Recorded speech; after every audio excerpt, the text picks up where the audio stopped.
2주 전에 나눴던 말씀을 또 이어서 하려니까 좀 여러분들이 2주 전에 어떤 제목인지도 참 기억이 안 나시죠? 2주 전 사도행전 18장 1절에서 11절 말씀을 가지고 평신도 행전, 은혜 행전이라고 말씀을 나눴었는데, 그 뒤를 이어서 오늘 사도행전 18장 12절부터 하나님의 말씀을 알아가기 원합니다. 오늘 말씀 제목은요, 다시 출발하라 라는 제목을 잡았는데요, 18장에 나타났던 유명한 사람이 있습니다. 물론 사도 바울도 나오지만 브리스글라와 아굴라라는 사람이 등장을 하죠. 그들은 사도 바울 못지않은 정말 믿음의 사람이었고, 그들을 통하여서 그들이 평신도였지만 그들의 사역 가운데에 사도 바울의 사역이 더 확장되어질 수 있었고, 또한 그들의 사역 섬김이 사도 못지않은, 어떨 때는 사도보다 더 큰 영향력을 미쳤던 것을 보게 됩니다. 그래서 우리가 평신도는 사도보다 못한 사람이 아니라 직업을 가지고 사도와 같은 일을 하는 사람들, 평신도 선교사다라고 얘기했었죠. 지금 이 시대에도 이 브리스글라와 아굴라 같은 평신도 선교사들이 참 많은 곳에 있는 것 같습니다. 그 얘기로 한 미국의 기업인을 보게 되면요, 칙플레이라는 아시죠? 지금 토렌스에도 두 군데가 다 새로 생겼던데요, 이 기업의 특징은 뭐냐면 성경의 원리로 이 회사를 운영하겠다라는 뜻을 가지고 트레켓이라는 사람이 1946년도에 이 칙플레이를 만들었다고 합니다. 그래서 이 회사는요, 주일날은 문을 닫습니다. 주일날은 예배를 드리는 날이다. 일을 하지 않고 이 회사 전체가, 체인점 전체가 미국 39개 주에 있고 1600개의 체인점들이 있는데, 그 모든 체인점들이 다 주일날은 클로즈하는 거예요. 그래서 하나님의 말씀으로 이 기업을 운영한다, 그리고 어떤 이익금을 가지고도 하나님 앞에 선교하는 일에, 또 봉사하는 일에 많은 도네이션들을 하고 있다라고 합니다. 그래서 독특한 어떤 경영 철학을 갖고 있는 한 위대한, 어떻게 보면 브리스글라와 아굴라 같은 평신도 선교사라고 할 수 있을 것 같습니다. 그런데요, 이 장면을 보십니까? 지금 보스턴, 시카고에 이 칙플레이가요, 새로운 지점을 열려고 할 때 이 보스턴에서, 시카고에서 반대라는 거예요. 시의원들이 반대를 하기 시작했고요, 시장도 이 칙플레이가 이 보스턴에 들어온 것을 반대한다라고 얘기합니다. 그래서 많은 기사들이 떠있던데요, 그 이유는 뭐냐면 이 칙플레이가 동성애를 반대한다라고 성명을 냈어요. 우리 회사는 동성애를 반대합니다 라고 성명을 내고, 동성애를 반대하는 그 단체에다가 도네이션도 했다고 합니다. 그러니까 시카고에서는 동성애를 합법화시켰는데 이 회사는 반대를 한다. 사람들과 생각이 다른 이 회사를 이 시카고에는 들어오게 할 수 없다라고 반대하기 시작한 거예요. 그래서 오픈하기 전부터 많은 이슈가 되고 있고, 그것을 저지하기 위해서 시의원도, 시장도 나서고 있다라고 기사들이 뜨고 있더라고요. 여러분, 위대한 평신도들이 사역을 할 때에 세상의 반응은 어떤 것일까요? 하나님께서 우리에게 브리스글라와 아굴라와처럼 하나님의 일들을 하라고 말씀하시고 하나님의 사역 가운데 우리를 부르셨습니다. 그런데요, 그 사역을 하다 보면 어려움이 닥친다는 것이죠. 하나님의 말씀대로 살려고 할 때에 세상의 반응이 이것이에요. 안 된다는 것이죠. 고소하는 것이죠. 그럴 수 없다라고 반대하는 여론들이 나타나는 것을 보게 됩니다. 그때 우리는 어떠한 모습으로 하나님의 앞에 다시 출발할 수 있을까? 그것을 알기 원하는데요, 세상의 반응은 반대한다고 얘기했잖아요. 그때 특별히 오늘 사도행전 18장에서도요, 그 반대하는 모습이 나타나져 있습니다. 유대인들이 사도 바울을 죽이려고 하고 있다는 것이죠. 18장 12절 말씀 보게 되면, 갈리오가 아가야 지방에 총독이 되었을 때에 유대인들이 합심하여 바울에게 몰려가 그를 재판하는 곳으로 끌고 갔다라고 얘기해요. 바울을 고소하는 것이죠.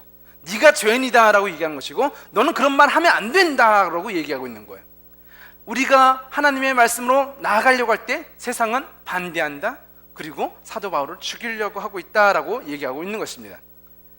그것이요, 지금 어떤 기업을 반대하고 재판 정도의 수준이 아니라 나이지리아에서는요, 어떤 기사가 있냐면요, 7월 9일자 기사를 보게 되면 나이지리아 플래토주에 무장 괴한들이 수백 명을 집단으로 학살을 했다고 합니다.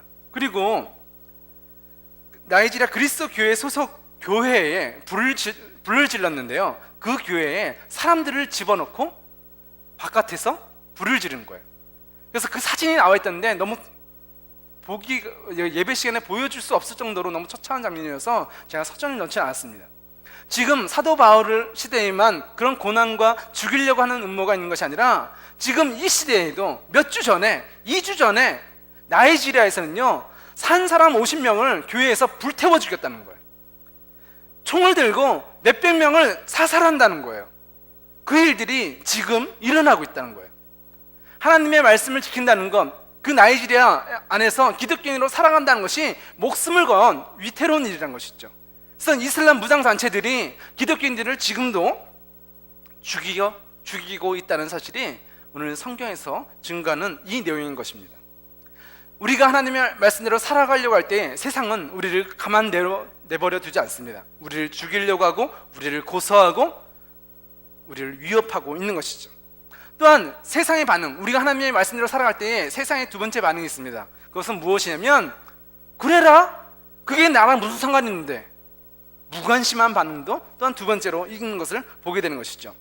바울이 이제 재판장에 끌려와서 이 갈리오라는 사람한테 얘기를 하려고 합니다. 아니, 제가 그때 갈리오라는 사람이 어떻게 하냐면 바울의 입을 딱 막습니다. 아니야, 조용해. 바울의 이야기를 듣지 않습니다. 그리고 자기가 얘기해요. 뭐라고 얘기하냐면, 유대인들과 바울이 싸우는 이유가 법적인 문제가 없는 것이라면, 도둑질하거나 사람을 때렸거나 법에 대해서 위반되는 것이 아니라면 나한테 얘기하지 마. 기독교와 유대교 너희들끼리 싸움이잖아. 로마의 법에 위배되는 것이 아니라면 더 이상 얘기하지 마. 난 듣고 싶지 않아 라고 얘기하는 것이 이 갈리오의 반응이었다는 것이죠. 로마는요, 그 식민지를 넓혀가면서 가는 곳곳마다 정치를 갖다가 탄압을 하죠. 그리고 근데 하나 풀어준 것이 있어요. 무엇이냐면, 다 정치는 꽉 잡고 있지만, 힘으로 누르지만 그들의 종교들은요, 인정해 주는 거예요. 그래서 로마 입장에서 보게 되면 유대교도 그래 네 맘대로 해 라고 얘기하는 거고요, 유대인들은 기독교인들을 갖다가 바울을 죽이려고 하지만 로마인들의 입장에서 보면 유대인들이나 유대의 종교나 기독교나 별 차이가 없는 거예요. 그래 너 유대교 믿어, 그래 너 바울은 기독교 믿어, 나랑 상관없어, 문제만 일으키지 마 라고 얘기하는 거예요. 세상은 우리가 하나님의 말씀대로 살아갈 때에 죽이려고도 하지만, 두 번째로는요, 우리의 죄에 대해서, 아니 우리의 모습에 대해서 상관하지 않는 무관심의 반응을 보일 수 있는 것이죠. 그러나 또한 더 나아가서 그 무관심이 죄를 더 부추겨주는 현상도 나타나게 되는 것이죠. 지금 이 시대에서는요, 동성애도 합법화시키고 있잖아요. 그래서 동성애를 원하는 사람들은 자기 마음대로 하라고 얘기하죠. 기독교도 너희 마음대로 해, 동성애도 너희 마음대로 해, 인권이라는 말로 얘기하고 있잖아요. 정치는 무관하다라고 얘기하는 거예요. 도둑질만 하지 마, 문제만 일으키지 마, 네가 원하는 대로 죄를 지어도 좋고 네가 원하는 대로 믿어 라고 말하고 있는 것이 이 시대의 반응이라는 것입니다. 또한 우리가 하나님의 말씀으로 살아가려고 할 때, 다시 나아가려고 할 때 세상은 어떤 반응으로 나타날까요? 분노를 터뜨리는 사람들의 모습을 보게 됩니다. 사도행전 18장 17절 말씀 보게 되면, 회당장 소스네데를 붙들어다가 재판장에서 마구 때렸습니다. 그래도 갈리오는 이 일에 조금도 참견하지 않았습니다 라고 얘기하고 있어요. 이 말씀은 무엇이냐면, 갈리오가 바울에 대하여 죄를 묻지 않고 그를 풀어주려고 하고 유대인들과 기독교를 갖다가 같이 인정해 주니까 이 유대인들이 바울을 죽이려고 왔다가 바울을 못 죽이니까 화가 난 거예요. 그래서 유대인 회당의 우두머리였던 소스네데를 끌어다가 바울 대신 때리기 시작하는 것이죠. 네가 잘못해서 그래 라고 얘기하는 거예요. 지금 유대인들은 바울을 죽이려고 하고 바울을 때리려고 하는데 그 일이 안 되니까 누굴 때려요? 바울 대신 누구라도 때려야 되는 거예요. 우리 속에 분노가 있는 거죠. 세상의 사람들의 아픔 속에, 그 마음 속에 죄가 자리 잡고 있고, 그 화가 나는 것을 갖다가 바울을 향해 돌을 던지든지 누구를 향해든지 던져야만, 죽이는 일을 해야지만이 그 속이 시원하다는 거예요. 하나님의 사람들이 하나님의 말씀으로 살아가려고 할 때 세상은 분노합니다. 그래서 자신들이 그 화를 이기지 못해요. 기독교인들이 꼴이 보기 싫은 거죠. 그래서 그 분노를 쏟아내는 세상 사람들의 반응을 보게 되는 것입니다.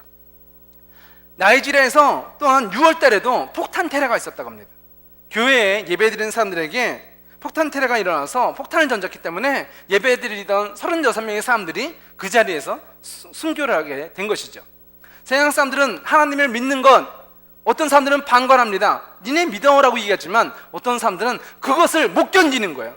하나님을 예배한다는 자체가 이 사람들에게 분노를 일으키는 거예요. 그래서 폭탄을 던져야지만이 이 사람들이 살 수가 있는 것이죠. 그때 우리는 어떻게 해야지만이 하나님께서 주신 이 마음을 복음의 메시지로 이 세상을 살아갈 수 있을까요? 어려움이 닥치게 되면, 넘어지고 나면 포기하고 싶잖아요. 이제는 그만했으면 좋겠다.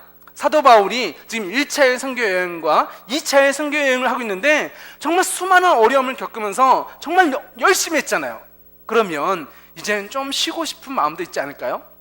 그렇게 열심히 했으니까 이제는 좀 내려놓고 자기 인생을 살고 싶은 마음이 있지 않았을까요? 세상은 우리를 가만두지 않기 때문에 그런 유혹에 우리가 빠지게 되는 것이죠. 그렇지만 우리가 그 힘든 고난 때문에 포기하는 것이 아니라, 내가 실수하고 어렵기 때문에 다시 넘어지는 것이 아니라 어떻게 하면 다시 일어날 수 있을까? 세상의 그 방해와 나를 죽이려고 하는 그 위협 속에서 어떻게 하면 다시 출발할 수 있을까? 사도행전 18장 18절은 우리 하나님이 우리에게 주신 마음을 지키라 라고 명령하고 있습니다.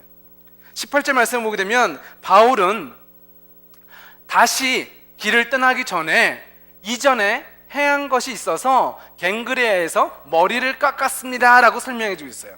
이 배경을 조금 설명해 주면 바울이 아마 고린도에서 나실인의 서원을 했던 것 같습니다. 기록에 나와 있지 않지만 그가 서원을 했기 때문에 그 동안에는 나실인의 서원은 두 가지 특징을 지키는데, 술을 먹지 않는 것이고요, 머리를 깎지 않는 것이에요.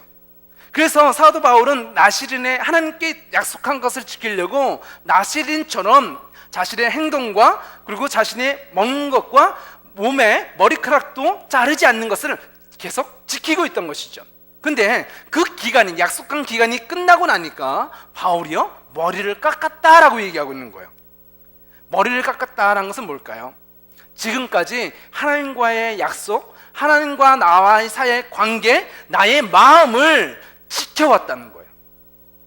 우리는 조금만 어려움이 와도 그 마음을 풀어치잖아요. 내가 힘들면 포기하잖아요.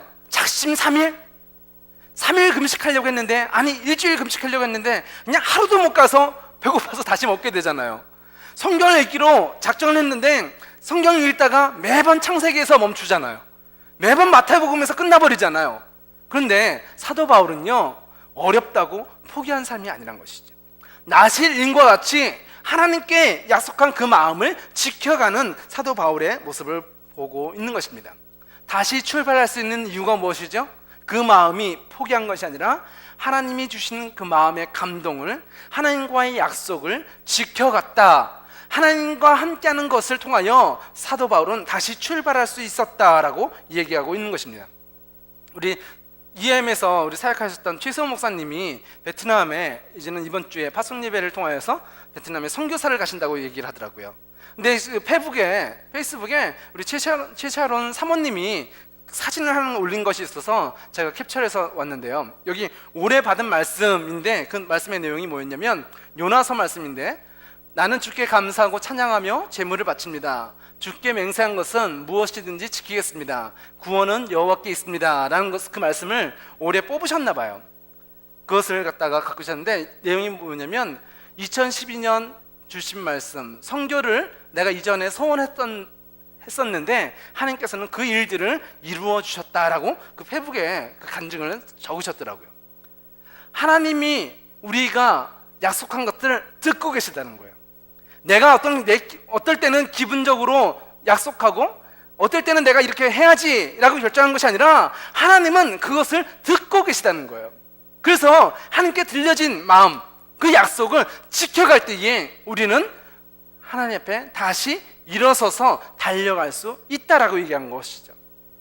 다시 살아갈 수 있는, 다시 출발할 수 있는 힘은 하나님과의 약속을 지키는 것입니다. 하나님과의 약속을 지켜갈 때에 하나님께서 그 약속대로 응답하여 주신다는 거예요. 사도 바울은 자신의 마음을 지켜갔습니다. 여러분들도 하나님께 약속한 것이 있습니까? 그 마음을 지켜가십시오. 하나님을 사랑하는 그 마음들을 힘이 들다고 포기하는 것이 아니라, 어떤 어려움이 닥쳤을 때에 실망한 것이 아니라, 나를 사랑하사 그 아버지의 마음, 십자가를 통하여 깨닫게 된 그 마음을 지켜가는 저와 여러분이 되시기를 예수님의 이름으로 축원합니다. 사도행전 18장 21절은 이렇게 선포합니다. 바울은 그들과 헤어지면서, 에베소를 떠나면서 그들에게 이렇게 얘기합니다. 하나님의 뜻이라면 다시 돌아오겠습니다 라고 약속하고 그것을 떠났다라고 얘기하는 것이죠. 2차 선교 여행을 지나면서 다시 안디옥으로 돌아오고 있어요. 그래서 어떻게 보면 너무나 피곤하고 힘든 여정인데, 내가 도착한 에베소를 그냥 지나칠 수가 없는 거예요. 그곳에서도 복음을 전했어요. 그러니까 그 복음을 들은 유대인들이 바울을 붙잡는 거예요. 우리를 떠나지 마시고 계속해서 말씀을 좀 가르쳐 주십시오라고 얘기할 때, 사도 바울은요 뭐라고 얘기해요? 하나님의 뜻이라면 다시 내가 돌아올 것입니다 라고 얘기하고 있는 거예요.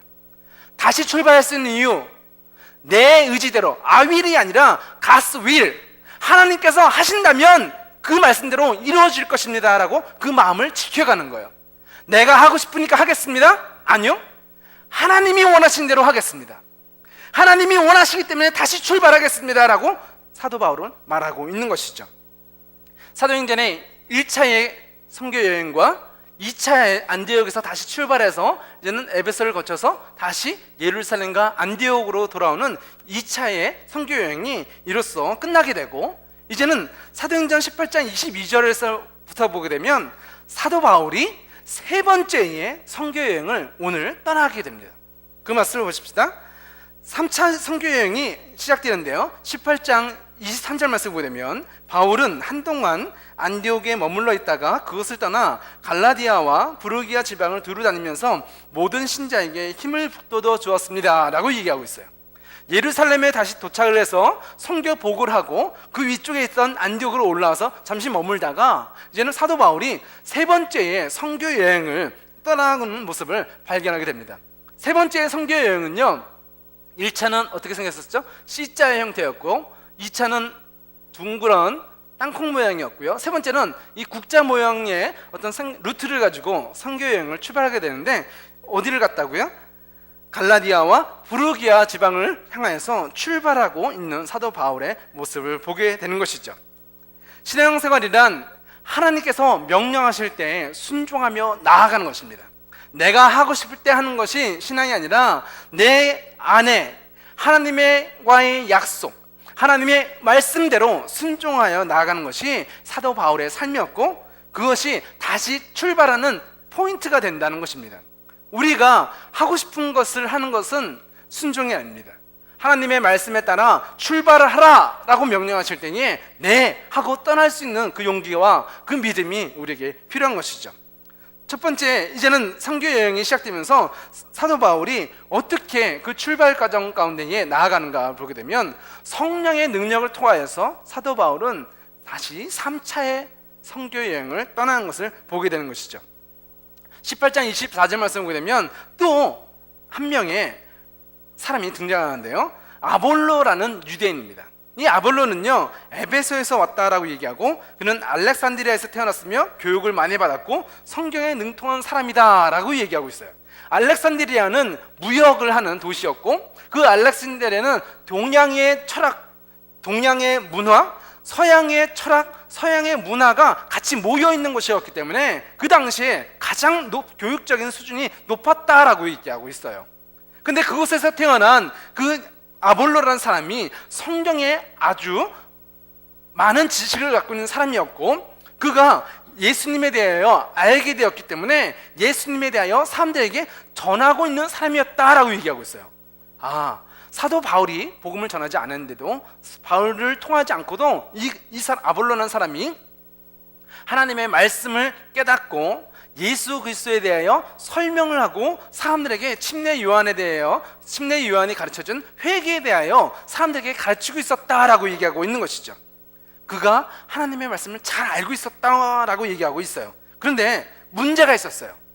그 브리스글라와 아굴라가 그 아볼로가 하는 이야기를 들으니까 어떤 얘기를 한다? 예수님에 대해서 얘기합니다.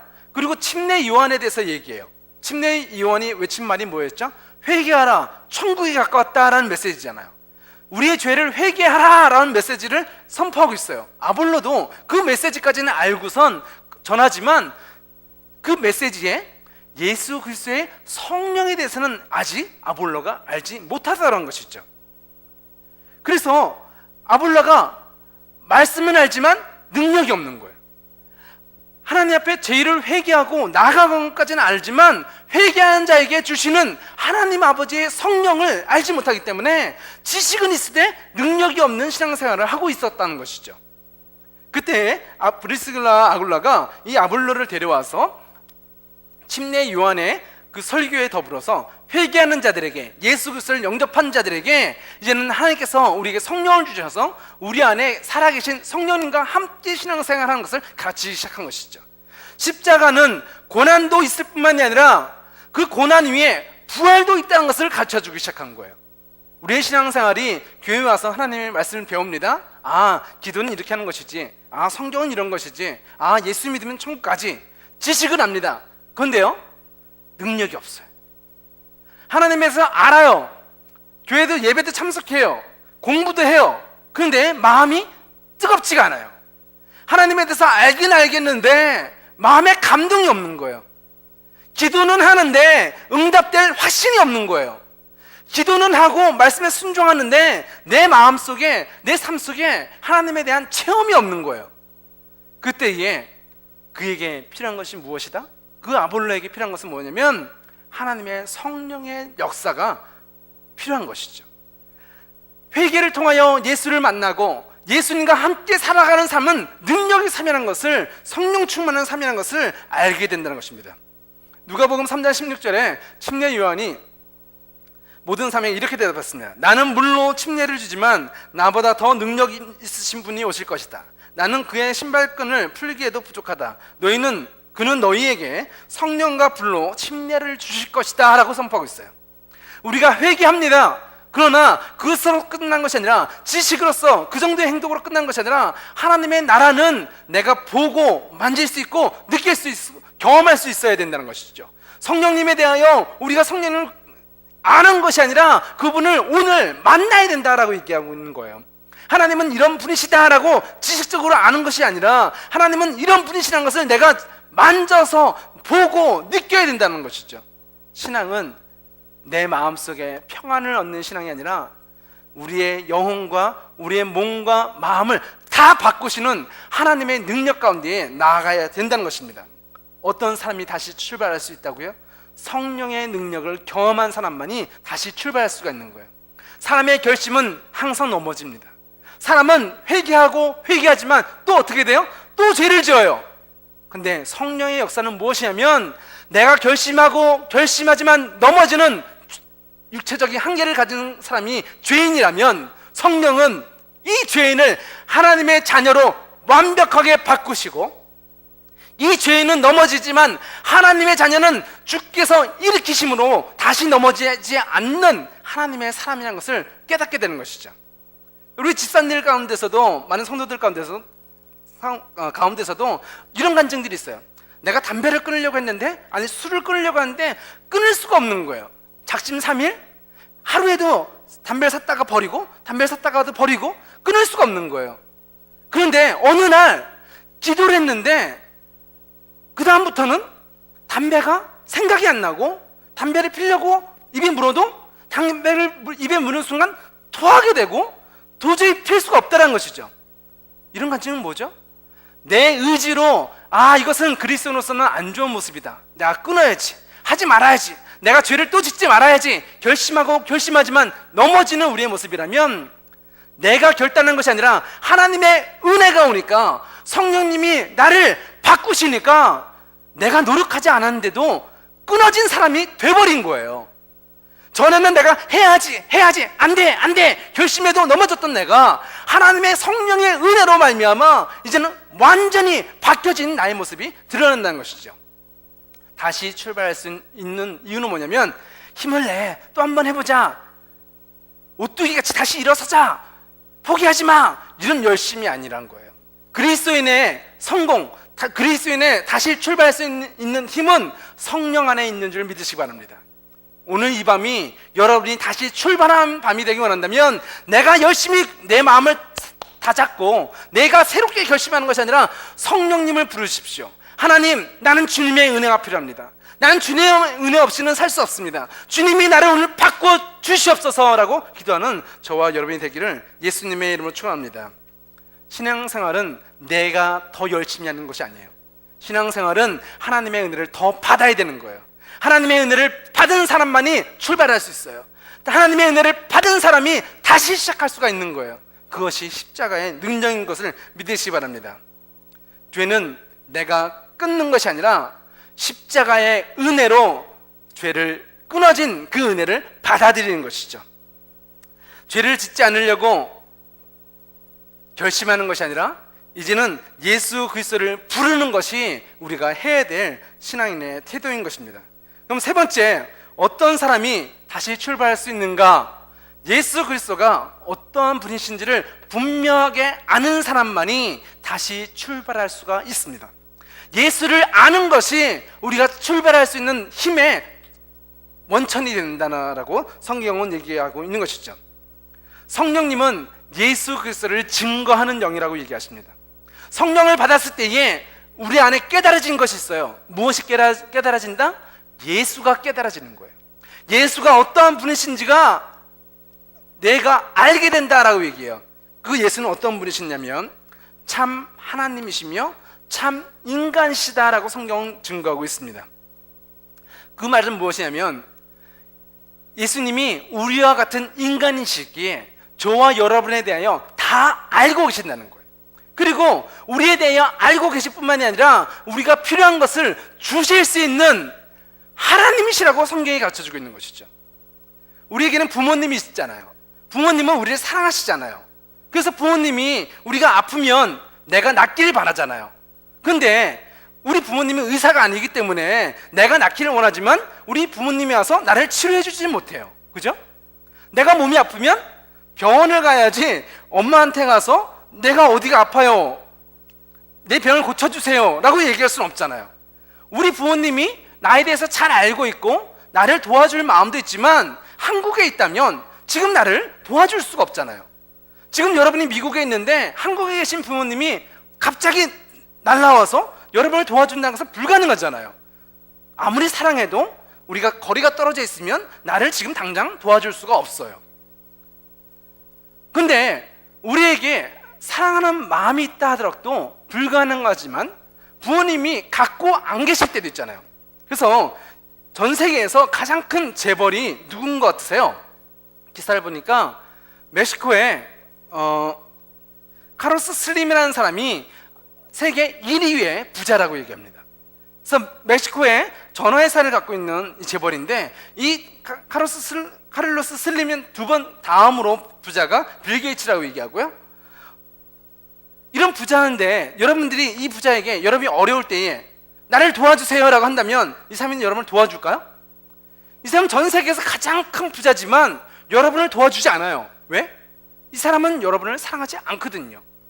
다 가지고 있고 76조 상상이 안 되는 돈을 갖고 있지만 그 사람이 돈은 많은 것은 그 사람이 많은 거지 나랑 아무런 상관이 없어요. 우리가 신앙생활도요 잘 생각해야 돼요. 하나님이 우리를 도와주신다고요? 믿습니까? 하나님이 우리를 잘 아시는 것, 히브리서 4장 15절 말씀을 보게 되면 우리의 대제사장은 우리의 연약한 부분을 알고 계십니다 라고 얘기해요. 하나님이 여러분이 어떠한 부분에서 약한지, 우리가 어떤 상황인지를 알고 계시다는 거예요. 그리고 아실 뿐만이 아니라 그분은 어떤 분이시다? 이 땅에 계실 때에 그분은 우리와 마찬가지로 시험을 받으셨습니다. 그러나 결코 죄를 짓지 않으셨습니다 라고 얘기해요. 여기에 분명한 주님과 우리의 차이점이 있어요. 주님은 우리의 연약함에 대해서 알고 계세요. 왜? 우리와 똑같은 인간이시기 때문에. 그래서 성경은 뭐라고 하죠? 근데 성경은 모든 인간은 죄를 지었다라고 얘기해요. 근데 예수님이 우리와 똑같은 인간이니까 죄가 있잖아요. 근데 성경은요 뭔가 한 가지가 다른 것이 있다고 얘기해요. 주님이 우리와 똑같은 인간이지만 뭐가 없다? 죄가 없다라고 얘기해요. 모든 사람은 죄가 있지만 예수님만은 죄가 없으세요. 왜? 그분은 참 인간이시지만 참 하나님이시기에 그는 죄가 없다라고 성경은 증거하고 있는 것입니다. 하나님은 우리의 연약함을 아시기 때문에 우리를 도와줄 마음도 있으세요. 그리고 또한 그분은 참 하나님이시기 때문에 하나님의 능력으로 우리를 고치실 수 있다라고 성경이 증거하고 있는 것이죠. 히브리서 4장 16절은 그러므로 하나님의 보좌 앞에 담대히 나아갑시다. 그곳에는 은혜가 있으며 우리는 때에 따라 우리를 도우시는 자비와 은혜를 받을 수가 있습니다 라고 얘기해요. 한국에 계신 부모님은 나를 지금 도와줄 수 없지만 하나님은, 예수님은 지금 이곳에 계시기에 나를 도와주신다라고 얘기해요. 내 필요한 것을 아시며 도와주실 수 있는 하나님이라고 성경은 가르쳐주고 있는 것이죠. 그분으로 인하여 우리가 이곳에서 다시 출발할 수 있는 것이다라고 성경은 얘기하고 있는 것입니다. 우리 삶 속에 무엇이 멈춰져 있습니까? 우리의 삶 속에 무엇을 포기하고 계십니까? 결심하고 열심히 해보았지만 항상 우리의 결론은 안 되는구나, 또 쓰러졌구나, 또 내가 실수했구나, 또 넘어졌구나, 또 죄를 졌구나, 나는 안 돼 라고 말하고 있지 않습니까? 그런 안 되는 저와 여러분을 위하여 예수님이 이 땅에 오셨습니다. 그분을 알 때에, 그분이 참 인간이시며 참 하나님이 사실을 알 때에, 그분이 우리를 사랑하시며 우리를 고치기 원하신다는 사실을 알 때에 우리는 포기하는 것이 아니라 오늘 이 시간 다시 출발하는 하나님의 사람들이 될 줄 믿습니다. 살아계신 주님의 음성을 들으십시오. 주님께서 여러분에게 포기하라 명령하신 것이 아니라 다시 일어나 나아가라라고 선포하고 계십니다. 사도 바울이 1차, 2차의 선교 여행을 다 했지만 사도 바울은 거기서 멈추지 않았어요. 하나님께서 다시 나아가라는 그 말씀에 순종하여 바울은 다시 일어날 힘과 용기와 에너지를 갖고 달려나가는 사람인 것을 보게 된 것입니다. 그것을 통하여 그 전 유럽이 변화되어진 것을 보게 되는 것이죠. 우리가 해야 될 일은 주님을 아는 것입니다. 그리고 그 주님께 도와달라고 기도하는 것입니다. 그리고 주님 앞에 주시는 능력을 받아서 오늘 이 시간 믿음으로 다시 출발하는 저와 여러분이 되시기를 예수님의 이름으로 축원합니다. 기도하시겠습니다.